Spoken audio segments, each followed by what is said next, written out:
actually figuring out what's, you know, real food in the region. He's like, no, I'm gonna try their McDonald's. It's like a good way to check who's good or who's bad. Croatian Big Mac, 8 out of 10, yeah? Yeah. Yeah? It's pretty good. It's pretty good. Compared to Berlin, what's that, 6? Yeah. Alright, we're in the draft. Focus up, boys. Legit. It showed up a little bit faster than we expected. Yeah. Teams want to get this on the roll. Evil Genius is going to be starting off. Bounty Hunter as well as Chen going to be banned away, trying to keep some of those roaming heroes at bay from Team Empire, who once again show off with the Furion ban first. They followed up with, are they worried about the Enigma again? The Earth Spirit was quite annoying, but it almost felt like things were a little bit off. 5 seconds remaining. And they managed to handle it reasonably well. Juggernaut was definitely a good response there, but Fear still had his moments where he was able to kind of set back the Juggernaut enough that you kind of were worried about Team Empire. Maybe they're worried about it as well. Indeed. Okay, that's how They are. It's the Earth Spirit, so they take the Lion this time. Interesting. Becoming a much more hotly contested hero. And I do like that PPD's making the adjustment mid kind of best of 3 where he's saying, okay, that hero did a lot of work. Maybe this time it'll do the same amount of work for us. Invoker, one of the higher contested heroes. For Yoku, though? OD. Does Yoku play Invoker? Just do OD again. OD was a cool hero. Cool hero. Yeah. 5 seconds remaining. OD plus... I'm not sure I've seen any of these Empire players play Invoker in a competitive game, actually. Yeah. Might be a hero that gets ignored or even let through for EG. That was kind of their saving grace of that last game, was the Invoker. See, they took the OD again. They know. Plus, probably not Jug.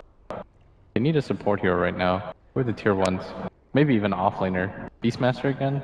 They want to take it early. Enchantress for the open-ended draft. Enchantress is pretty good too. Then you can run it offlane or 4 spot. I do kind of like the idea of the Enchantress in this game. Especially as the 4-position Enchantress, oftentimes able to create a lot of space for the OD, but the Oracle instead, you know, I thought I was going to suggest Oracle, and I was like, no. That hero's just not a 1-2 pickup. Great in the 3-4, but it's oftentimes going to be banned away in the 3-4. It's pretty much CIS only that consistently run it now, huh? Yeah. Yeah. Empire Na'Vi. Doesn't really seem to fit the meta that well. From the players that I've talked to. Playstyles very frequently. Yeah. It's a little bit... It's like, it's weird. It's defensive, and you would look at its skill set and say, wow, that's a really aggressive hero, but not really. He just doesn't super excel at one role. Pairs up super well with OD or Death Prophet as well. Yeah. I think EG... I mean, Invoker's quite decent again. They could also take the Enigma for themselves, if they so choose. Lion is a pretty good solo support. Does the Oracle make you afraid of picking Darkseer, just because of the fact you purge stuff off? Yeah. It does decently in lane and that It's matchup literally as well. like the best hero. And sure enough, the Invoker is the answer.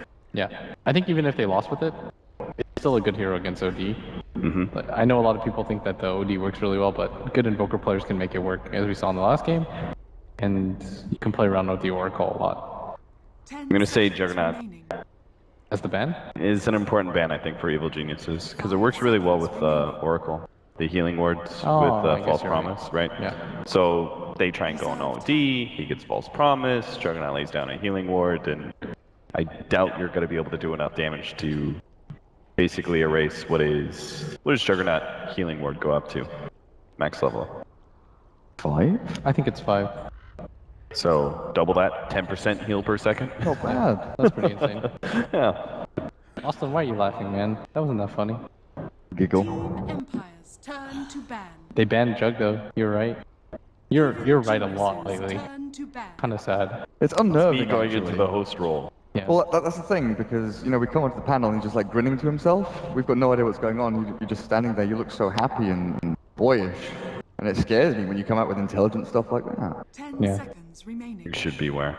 I actually like that you're not casting this event. Thank you. Should we let him do this alone, Blitz? Yeah, Durka owns. That was a really fun cast. It was nice to replace you once in a while. Reserve time. I'm glad you found a sexy English accent to cast me aside with. OD's here? Oh, damn. I mean, budget OD Pixel standing right here. You mean skinny? I still don't get the you mean people skinny think... Durka? Oh, that's a Beastmaster Team ban. Empires Then turn to ban. EG needs... They still need a offlaner of their own. Void, maybe? I guess it's kind of rough against OD, but it works pretty well against the other two. What about for Team Empire Void? Yeah, Against I think both Invoker teams. with OD? Yeah. 10 seconds remaining. Time dilation is quite amazing against Invoker. 5 seconds remaining. And it would stop a lot of the heroes too, like Slark. Although I don't think EG is the type of team that runs Slark. Tide Enigma's still in the Turn to pool. pick. Enigma is the hero that I originally thought they were going to lead with 1-2 if they weren't going to take the Invoker. Don't you, aren't you... When you have OD, isn't Lone Druid less of a problem? It's more just really annoying to play against, Yeah, especially if you okay. pick a melee core that gets a BKB, you get rooted, it's annoying. Yes, you deal with the bear pretty well, and you can kill the hero pretty fast, but every other aspect of it is still kind of annoying. Sure. Yep, that was the hero that we thought would be hotly contested. And It's Sven? picked up. Like, Lone Druid's super good against Sven. Also Yeah. another pretty consistent CIS hero. I kind of don't like it though. Sven plus Faceless Ooh, Void. especially not now. Turn Yeah, to pick. Phoenix does really well. That's going to be their 4 position. Ooh, and the Clink's immediate response to the Phoenix, I like that pickup a lot. Yeah. Works well with Faceless Void as well. I think you need a carry that, or an offlaner that offers you some lockdown now too. I think something that can spread. Tidehunter Phoenix. Oh, Broodmother. Empires turn to ban. Hey, I mean- I actually really like that pick against what Empire have. Yeah. Because they've already locked up all 3 cores, and none of them do particularly well against the Broodmother. Yeah, and one of the biggest problems with Oracle is usually you would say aggro dual lanes or aggro tri lanes are problematic, but if you have the right offlaner, in this case Broodmother, you can actually put a lot of pressure on that Oracle and really take advantage of that poor level 1, level 2 area. Yeah. Reserve time. Okay, so Empire ban out. I think right now. It basically throws any idea Team Empire had of having a jungler out the window, right? Yeah, you have to really address the Broodmother at this point with another laning phase support. Pretty rough though. Brood does really well against most of the support heroes. Is it going to be PPD Lion, Fear Phoenix? Just Yeah. the Arteezy hero for the final one.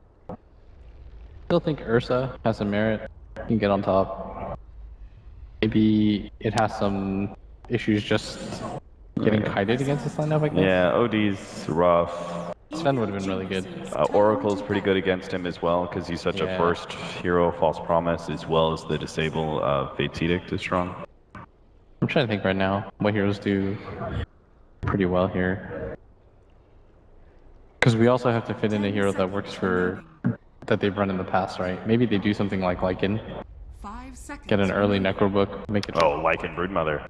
Yeah. But EG, they've got a ban to go. Trying to think of the supports right now that would really mess this up. I mean, against the Brood, you know, we used to see like Winter Wyvern and Spearbreaker and things like that, just heroes that get on top of the target. But Wyvern we don't see anymore unless it's, you know, against Chen. I guess Wyvern isn't. I don't think Wyvern fits the rest of the lineup though. They would have 2 really defensive There's supports. And there's like overlap between Chrono and Winterburst as well. Yeah.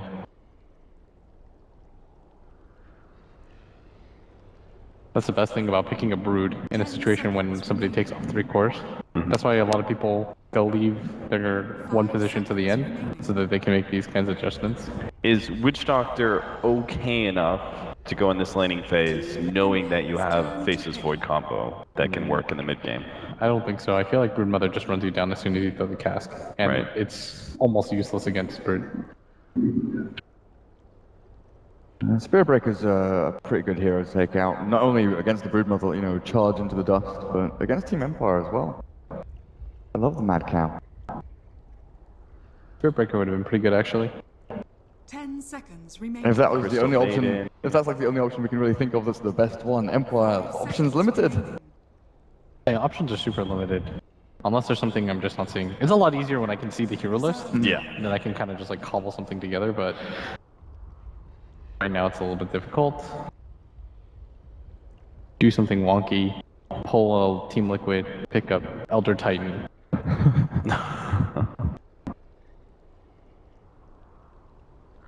Other Titan's pretty legit with Void. Yeah. Maybe Omni Knight. And you go super defensive and just run at people. Just double down on the D. Yeah. Or you take like Enchantress and just say, okay, that bird's gonna get really farmed out of life. Good luck. Yeah. 10 seconds remaining. Empire's struggling like- right now. But then you don't even know what Evil Genius is running as a carry, so you can't even assure yourself that like an aggro duel off lane would actually be successful. I was gonna suggest Lina. Well, you didn't cap. Too bad. You know why? Because Oracle Lina. It's a nice combo. Oh, it's Spectre again.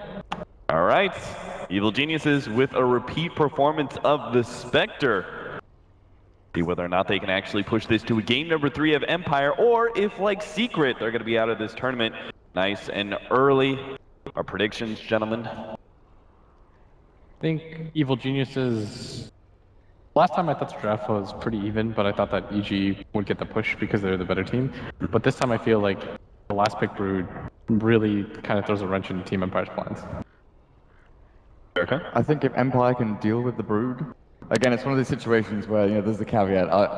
I can't just, you know, mass generalize stuff like Toby can, you know. I've got to have parameters. I think if Broodmother doesn't run away with the laning phase, Seconds remaining. Tier 1 still standing at like 10 minutes, I think Team Empire have 5 seconds a really good remaining. chance.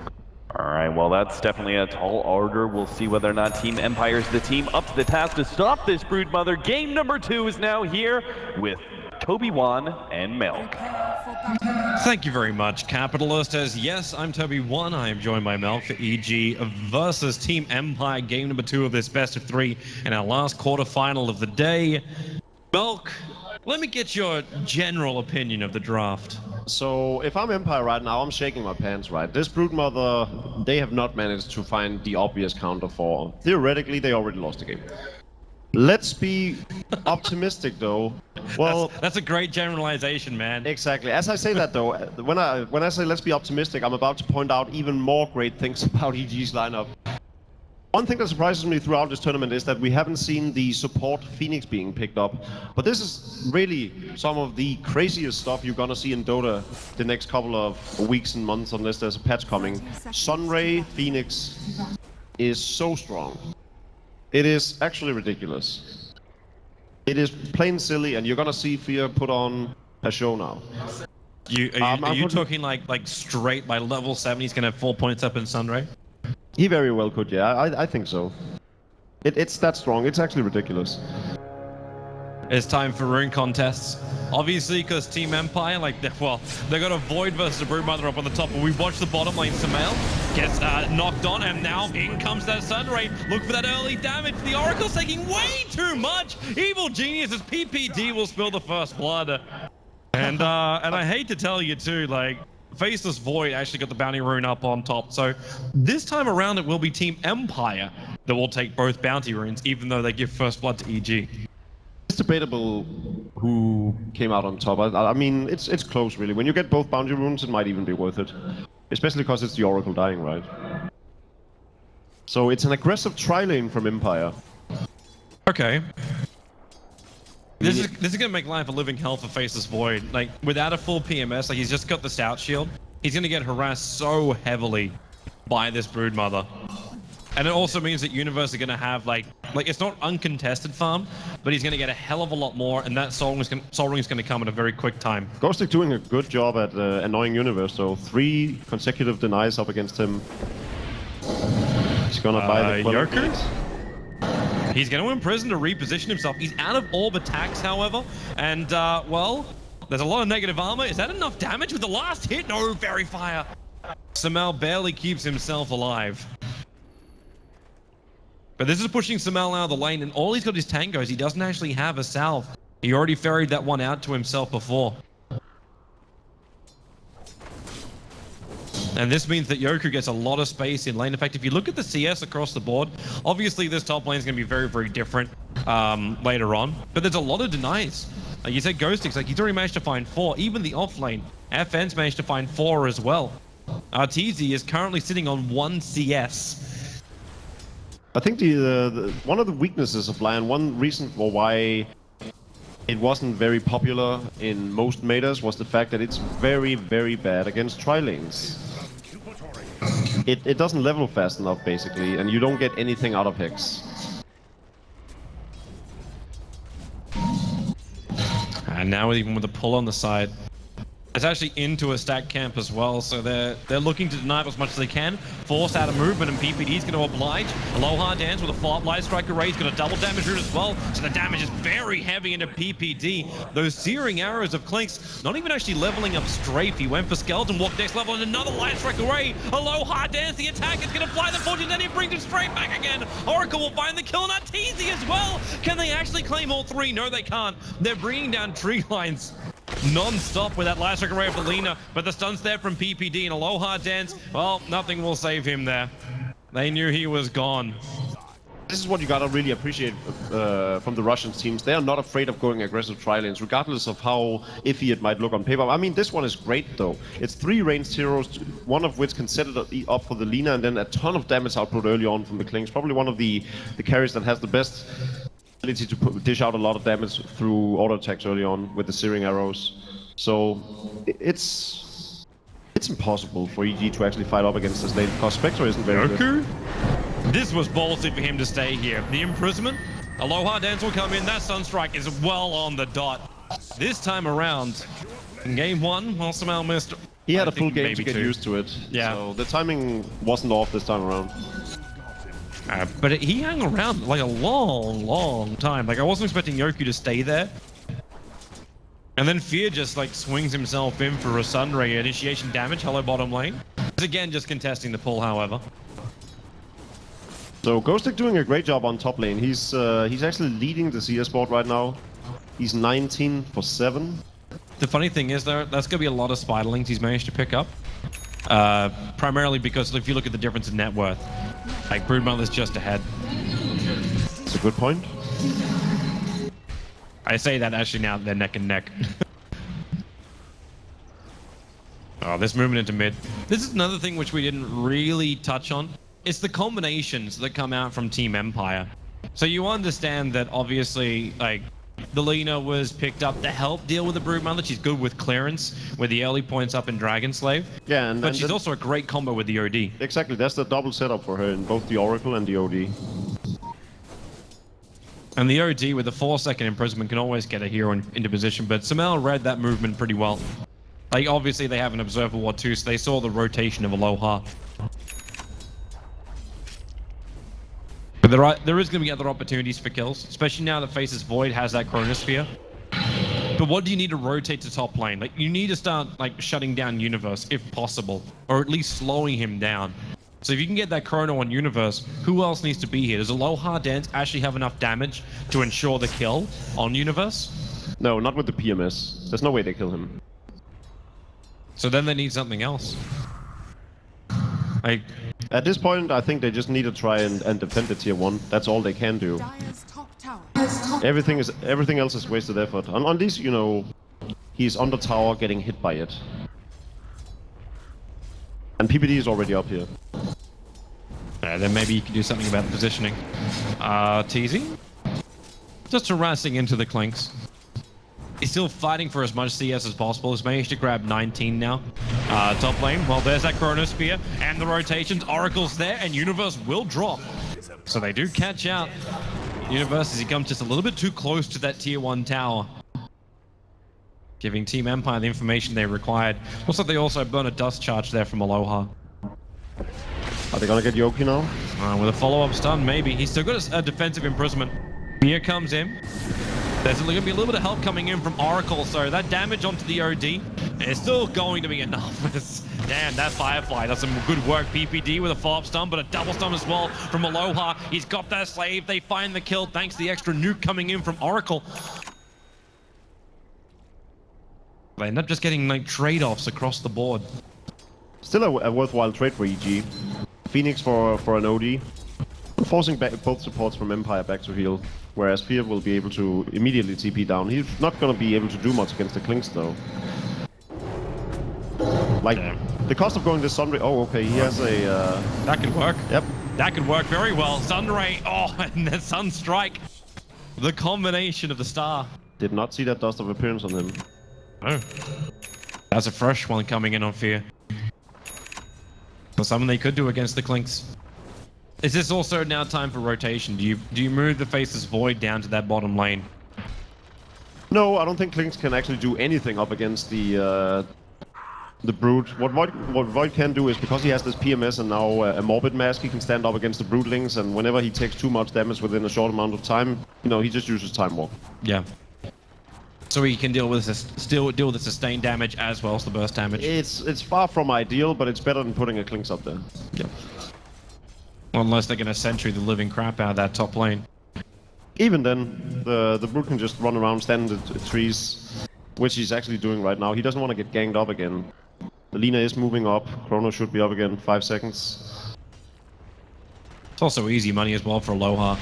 Like if you can hit this Light Strike array and then the Slave, yeah, it's just quick and easy CS coming in for the Lina, not to mention the experience. It wasn't that much. It was like 39 gold. I always expect a little bit more with the Broodling, like the gold buff that came out like patches and patches and patches ago. Yeah, he just barely missed them with the Dragon Slave, that's why. It's he needs a bit more level to be able to clear a Brood Wave. Oh, this is a nice rune. PPD now with a haste rune, and with the Spirelings, they can easily dive underneath the tower. Aloha's managed to get rid of a little bit of them.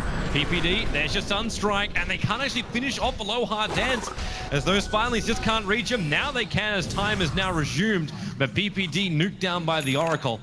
So there's up being a 1-for-1 trade against Sumail with this Exort build. Really helping out to find these kills. It's worth it though, because they get the kill, like an equal kill, and then they waste, well, not waste.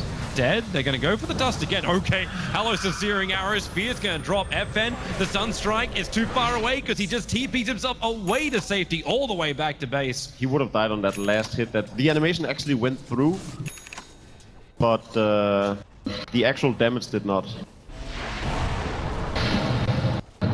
And that's so yeah, Universe has 2 minutes now in the top lane without having to fear for the Chrono. It's not a whole lot, but it's enough for him to get some room. The Lina though, getting that level 3 Dragon Slave now, where she can cash in on the Broodlings.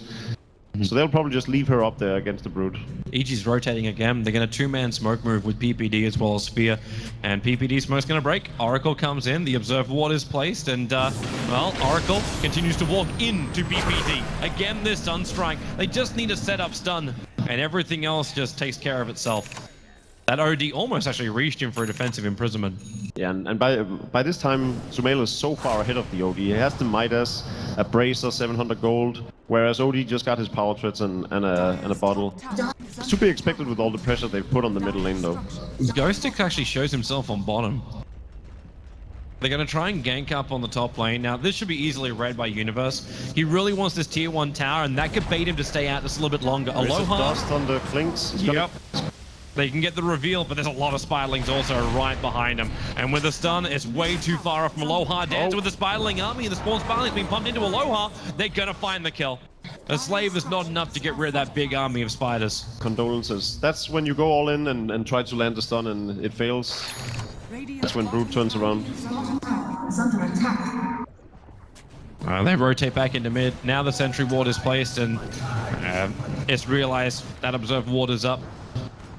Yeah, and basically what has happened now is that EG has established enough control through ganging the middle lane and having Universe put enough pressure on the top lane where he can get a tower and constantly put pressure up there, so they need to devote so many heroes that now Arteezy can start farming freely on the bottom lane. Or can he? The Void's rotated down and Aloha Dance, he's only like 24 experience points away from having his Laguna Blade, and it's not even required to kill off Arteezy here. The physical damage with the magical control is going to be enough. So say hello to Laguna Blade, Pop. Radiant's bottom tower. But Universe looking to try and add a lot more pressure in towards the mid. In comes Phoenix, Fear, just throwing out now that Sunray into the back of Yoku. It's the Oracle who's in more trouble underneath that tower. Just a huge army of spiders as EG bring practically everyone to the lane apart from Arteezy. And now they're gonna get the tier 1 tower, which is gonna open up the map a lot for them. However, they are gonna give up their tier 1 tower, which means that the Radiant jungle is now exposed, and this is exactly what a Dire team wants to have happen. Especially here like a Klinks who wants to try and move from camp to camp with that Death Pact and quickly move into a kill after. The Radiant jungle is a great launching position for him. So I know I shouldn't, but it's late now. I can't help but smile and sort of laugh to myself, chuckle whenever Arteezy dies, just because I imagine him just sitting there shouting, Peter! It's a meme that really gets me every time. It's not for the fact that he has your position in EG. Arteezy? I never carried EG once. That's true. I remember your time at DreamHack when you guys were just playing some fun games, and the phrase that came out was, "Oh, we just let Fear do all the work for us, so we just make space for him," and then the game is won. Or lost. Or lost. Depending on how hard you throw. A Rose attempt coming out. I don't think EG suspects it. They're going for the Lina kill instead. And this is what Empire does really well. They leave a guy in the lane. Well, Spectral Horn. Where's your reality? In fact, Arteezy, he's just gone after a low hard dance, so Aloha's gonna be picked off, but because the Spectral Haunt reveals the fact that Roshan's being done, you've got no chrono for 18 seconds. Empire must back out of the pit. Unfortunate, if you're Empire. At least EG can't take it themselves. Actually, they could send the Broodmother down, but it's not really worth the risk. You know Chrono's coming back off cooldown shortly, and you do not want to try and battle against his Klinks with damage. I think better yet, Sumail could potentially go in there with Fort Spirits, but it's not something, they're not in a rush to do it, they just don't want Empire to do it. Oh, hello. They found Ghost Sticks. Arteezy, he has a Spectral Dagger, but he's decided not to throw it. Not really a huge mana hero, that Spectre. So a Vlad's up on Ghost Stick, and this is something that is being debated a lot right now, I think. To go the Vlads? The itemization on Faceless Void and what he needs and how fast he needs it, because he's not a flash farmer by any means, so any kind of farm you want or need, you gotta invest in items that benefit you a lot, right? Oh, that Forge Spirit, it reveals everything for the moment. PPD's also hanging the day, but he's right underneath a Dire Observer Ward. So Team Empire have actually really good vision of what is coming at them. The issue is Universe is doing Broodmother things up on top lane. Yeah. So this tier 2 tower is slowly being chipped away, and Team Empire, all they wanted was a quick Roshan, and they cannot claim it. It's not like they got an Ursa, which can pop Roshan at a short notice. Yeah, so the good part about going the Vlads is that it's good against Roshan attempts, or for Roshan PPD attempts. found the opening, the stun, the finger, the stun ray, but no, he gets a defensive disruption off. And now FN needs to pump out the damage with one attack. He brings PPD down below half of his life, but it's not going to stop Yoku from dying. And the movement's coming back over. The Chronosphere is off. Can that kill off Sumail? FN, no strafe available, but still that physical damage is a lot. They commit Laguna as well. PPD barely actually going down. The regeneration was kicking in, but the Sunray, there it is. 3 points up in it only. They don't even need the Nova. Fear just continues to burn the mana on the Sunray instead. But it's a 3-for-2 trade-off in favor of EG. Only barely, though, judging by the golden experience change. But you still, like, this doesn't take into account the tier 2 tower and top lane dying. Yeah, so still I mean, it's close, but I still think it's a win for EG, just for the sake of because of them getting the top tower, and they still continuously keep them off the Roshan attempt. What I think Void needs in this matchup, if not rushing the Aghanim Scepter, is a Blink Dagger. He did well there though, but it was a sort of an easy setup because EG already committed so much. Enjoy the free rares, people who are following my perspective in game. Well, this is something I'm not used to seeing. A straight Sinks and Yasha on the Broodmother. That's a lot more of a combat style build. I mean, I like it. It at least allows Universe to survive through... I don't even know if it lets him fully survive against the attacks if he's caught inside a Chrono. Like if you got OD as well as Klinks there, he's still going to die. But if you only got one of those two heroes there, he should be able to survive. It's just the beauty of agility heroes that Sinks and Yasha is just so good on them. Because of the stats gain, and then I mean, move speed is always fun. That's a lot of heroes now assembling for EG on bottom. They're going to try and take the tier 1 tower. There's a lot of momentum also being applied up on top. And this is where, like, Aloha does a little bit more work than a hero like a Lion. Because he's just able to nuke down the creep wave. So this push in combination with the Clink steering arrows is very, very efficient. It's a much better trade-off for EG, I feel. Because they sort of Are they getting both? contain Empire. They're actually going for both now. I think the response from Empire might be too late. Well, they're TPing into the tier 2 tower in the mid lane. This isn't scouted out by EG, and now here comes your smoke move. They need to get a really good chrono. PPD waiting on the back line. Smoke's gonna break, so they know PPD is there, but he gets the hex off PPD, and they got enough damage. The nukes, yes it is. PPD will drop down. Go6 jumps forward. He actually isolates Sumail. But the issue is Arteezy's on the back line, and no one went with Go6. He was so far away from the rest of his team, and now Fear into the Nova. He tanked the Laguna Blade, and the Nova burn does his work. Aloha Dance will drop as Fear is made anew. And this will now mean you actually do take the tier 2 tower as well, EG. Maybe even do some damage to the tier 2 and mid. Not now the rotations come in from Empire. Without the Lion in the team fight, it's hard to get anything out of the Supernova other than just forcing the enemy back. It's basically just telling them to back off. But even then, like, it still helped him get a kill. FN inching his way down. He's got a fresh Desolator over on him, so he's looking for some easy damage to do. Fear is going to be the easiest target. I say the easiest target now that he's used its Icarus dive and directly TPs out. So they need to try and gank up on the mid, and PPD is going to be the target. It'll take 3 attacks. FN only able to get out the 2. There's your 3rd one, however. And that shows you just how much food this Lion is. Even though he's not that fragile, like, you're not looking like a Crystal Maiden who would just melt under a Clinks. It's close. I don't think there's much of a difference between the Tranquil Boots Bracer Crystal Maiden we saw last game and the Tranquil Boots Bracer Lion we're seeing this game. The only, like, obviously the skill set is better as long as there's no BKB on the Clinks. Having that longer disable is better, but unfortunately for PPD, he turned around too late. This is a lot better right now from Team Empire. The fact that they had the Desolator made this Roshan go so much faster, and there was no quick way to counter it. Without having PPD there, you've got no straight stuns, because that's the biggest weakness of EG.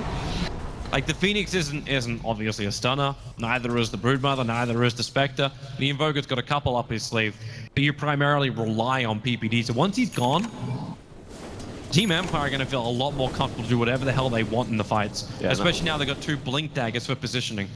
It's really good for them, and this is where they want to start fighting, because Arteezy is sitting on 3,200 gold right now. Once he gets that Radiance, it's so much harder for Empire to actually fight them, because it'll always be on EG's terms. So they have this little momentum where they can really push down tier 2 towers and force fights with EG. They still need to take the tier 1 tower in the middle lane. I'll get to it eventually. It's a Clinks. Like, he can even slip behind the lines and take it when EG's distracted. But they're also up against the Midas Invoker that'll continuously add items faster than they can. That's true. And they will definitely not forget about that Invoker from the last game. Sumail was the biggest thorn in the side of Team Empire. And now we actually get a Midas Phoenix as well. Good old catch-up Midas and Phoenix. Is it even a catch-up? Like you're level 9, 20 minutes in, so yeah, you're maybe not the greatest position. It's just not your standard carry Midas. Yeah. It's very standard on the Phoenix, though. With these Blink Daggers, though, coming in from Team Empire, they don't really have as, like the stability from, like, having Yoku with something like a BKB. Or Faceless Void, because he went for this Blink Dagger, like, he has to hit a really good chrono and make this work. It just enables them to catch these slippery heroes of EG, the Invoker, the Broodmother, and the Phoenix. And at the same time also avoid the disables from the Lion. Go6 just showed himself. That Observer Ward in mid lane reveals the Blink Dagger. There were a lot of pings coming out as well from EG when they saw that. So both these Blink Daggers are not hidden, like surprise reveals, which will grant you kills. Just really good defensive warding from EG. The more time Empire is using on thinking about what to do, the more time they're basically allowing EG to position themselves around the map. There it is. They jump onto Aloha Dance. He's going to easily burn down the Invoker to find it and Ghost Stick. Well, his Blink's back off cooldown, but now with a Spectral Haunt, put him all on the cooldown. Finger of Death right on top of the Oracle. He actually has to ulti himself out, but he will not be able to TP to safety. There's just way too much damage that's been done. So he'll end up just popping to the Spectre as the rest of Empire bail out. And now they realize they're under a sentry ward. Oh, hello. No relic on Arteezy. He actually went for the Diffusal Blade. Can they? That sentry's just too far away to CFN. The jump in, the Chronosphere. Yoku, he blinked himself into the edge of the Chronosphere, which allows Universe to burn him out as well as Sphere to get involved. Oh my, this was not the play right now from Team Empire. They burned the Aegis, the Immortal, but the second life doesn't count for anything. Disaster. Mistakes were made. If he was just to the side of the Chronosphere, maybe then the damage would have pumped out and made this very different, but that was just a free kill for Universe. It's just Universe sitting with his calm exterior saying, oh, thank you. We class that one as free gold. Samel's trying to go for more, again chasing this Oracle. There's no saving grace of the false promise this time around. And that's also another one of those horrible stars to a team fight for Team Empire, when you have to false promise yourself as an Oracle. It just allows EG to kill off whoever the hell they want and move on. I mean, that Chrono may well just have won the game for EG. They can't finish now though. Like there's too many heroes coming up, and they'll give respect to Empire. That was a huge momentum gain they got from that. And we might actually be going to a third game tonight, if this continues on its current path. Great. More Dota. Yes. I love more Dota. Dota's fantastic. And with the BKB on the way for Yoku, and there's still a lot of bite to this lineup of Team Empire. They just need to hit like a good Chronosphere, and then like the burst damage or the control on the other side. Like a Aloha Dance having something as nice as an Ether Lens, he can throw out a lot of abilities without putting himself at risk of someone like, well, even then, if he's close enough to a Lion, they'll just start nuking each other. Spectre, where are you going? It's top lane. It's onto the Clinks. FN, he can't get anywhere. Again, Arteezy coming in for this reality dust play onto the Clinks. And that's a lot of space. That's 46 seconds now without the Clinks, and there is no buyback available. The Diffusal Blade pickup definitely paying off right now.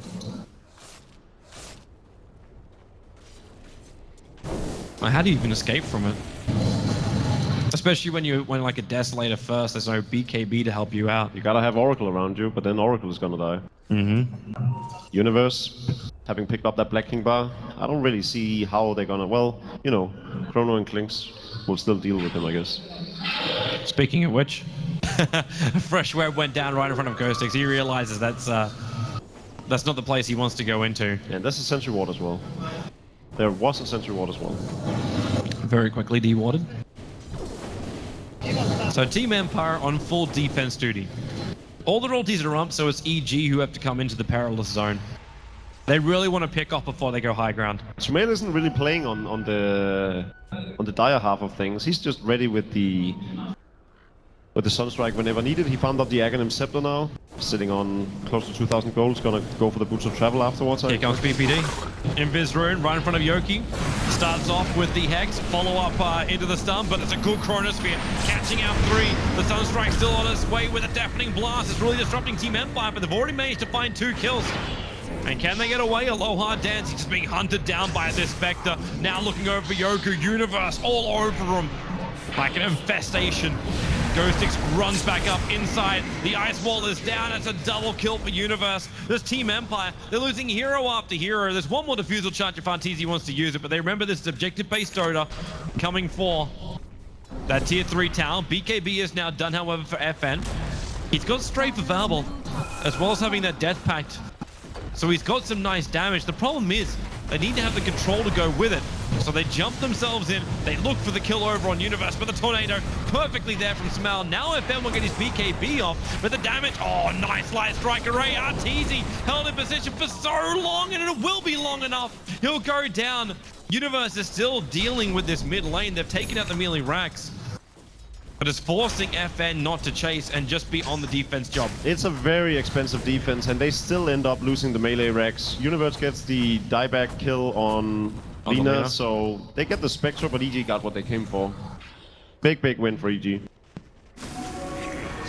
And Team Empire just being denied what they're searching for. They just want a really good fight with the Clink standing on the side, killing them all. In the middle of a chrono. They don't ask the world. Is this also a, it looks like a Desolator build coming in for Universe. Unless this Mithril Hammer is meant to be something a little bit more like a Maelstrom Brood. Because he's already got the BKB, what else would you put this into? Probably a Desolator, yeah. Yeah, it would make sense if you're trying to just force through the buildings. And this is just such a hard game for Yogi. Definitely not haven't had the same opportunity to come back the same way he did last game where he was 1-3. He's 0-5-3 this game. Still struggling to pick up his Black King bar. We are 27 minutes into the game. This is not the only items you want on an OD against this lineup of EG. And even when he gets that Black King bar, it's too little too late because Broodmother is still just gonna run him down. He'll need to be able to astral himself to give Broodmother a different target. Characteristic, Or one have the more Oracle. second. One more second is all you required. Roshan is now alive and they could have known about it. The Forge Spirits will come in from Sumail. Okay, no they won't. They could go in from Sumail and realize that Roshan is alive. Instead, they're moving over towards the mid. Scouting out, looking for Team Empire. And they are going to find a Aloha Dance. And now Spectre.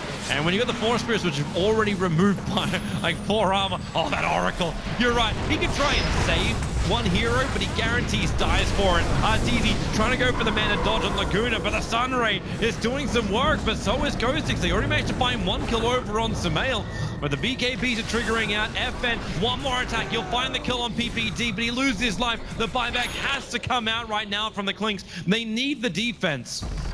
Like, what do you lose? You lose your range racks, more importantly, you're going to lose that bottom lane. You'll most likely lose the bottom lane. Forge Spirits is gonna do a number on them. Universe with the Desolator as well. Or maybe Yoku could, like, he could scramble some defense with the help of that leaner in a moment. He still has a Black King bar. He didn't actually use it in that fight. There's the jump in. Clinks will buy back. Ghostix, front line. There is no Chronosphere. And man, that Oracle dies so quickly. They will actually bring down... No, doesn't. That attack had to be a micro away, and GG, well played. EG will take game number 2. What a wonderful Nova who actually ended on from Fear. Yeah, very convincing play by EG in this second game. Executed much better, continuously kept the OD down, and that Broodmother pick was really just what broke the camel's back. Yeah, it looked like Empire couldn't find a way to easily deal with it. Like, it wasn't a bad start, but you could see what would happen the second you move Faceless Void off that top lane and you start the rotations. You just had no way to easily clean off it, and you can't just rotate another hero in there. The OD can't fill that role. The Clinks can't fill that role.